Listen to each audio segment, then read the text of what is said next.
Communism, capitalism உடைய கோட்பாடுகள் நமக்கு தெரியும். இஸ்லாத்தினுடைய கோட்பாடுகள் என்னன்னு தெரியுமா? பொருளாதார கோட்பாடுகளில் பல்வேறு கோட்பாடுகள் இருக்கிறது. கம்யூனிச கோட்பாடு, கேபிட்டலிச கோட்பாடுகள் என்று பல்வேறு கோட்பாடுகள் இருக்கிறது. இப்போ கம்யூனிச கோட்பாடுகளை எடுத்துக்கொண்டால் எல்லா விஷயங்களும் எல்லாத்துக்குமே அப்படின்னு சொல்லுவாங்க.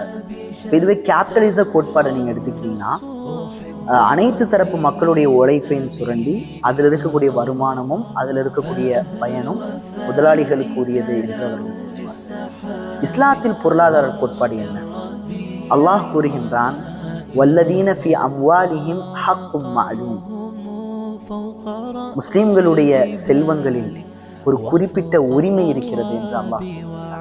யாருக்கான உரிமை? விஸ்ஸாயிலீன வல் மஹரூம், யாசிப்போருக்கும் மற்றும் இல்லாதவருக்குமான உரிமை முஸ்லிம்களுடைய செல்வங்களில் இருக்கிறது என்று அல்லாஹ் கூறுகிறான். அந்த உரிமை அப்படிங்கிற வார்த்தையை அல்லாஹ் தஆலா பயன்படுத்தும் பொழுது ஹக்கும் மஅலூம், ஹக் அப்படிங்கிற வார்த்தையை பயன்படுத்தலாம். ரைட்ஸ்.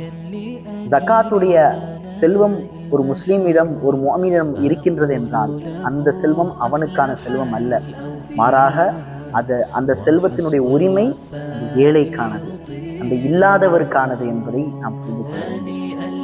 நம்முடைய பக்கத்து வீட்டில், நம்முடைய பக்கத்து தெருவில் அல்லது நம்முடைய பக்கத்து ஊரில் கஷ்டமும் ஏழ்மையும் தலைவிரித்து ஆடுகின்றது என்றால் அவருடைய செல்வம் உங்களுடைய கையில் இருக்கிறது. அன்பானவர்களே, நாம் ரமலான் மாதத்தில் இருக்கிறோம்.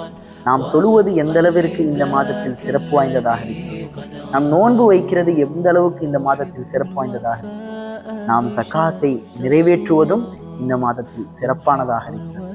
நாம் சகாத்தை கொடுப்போம், அல்லாஹ்வின் நெருக்கத்தை பெறுவோம். அஸ்ஸலாமு அலைக்கும் வரஹ்மத்துல்லாஹி.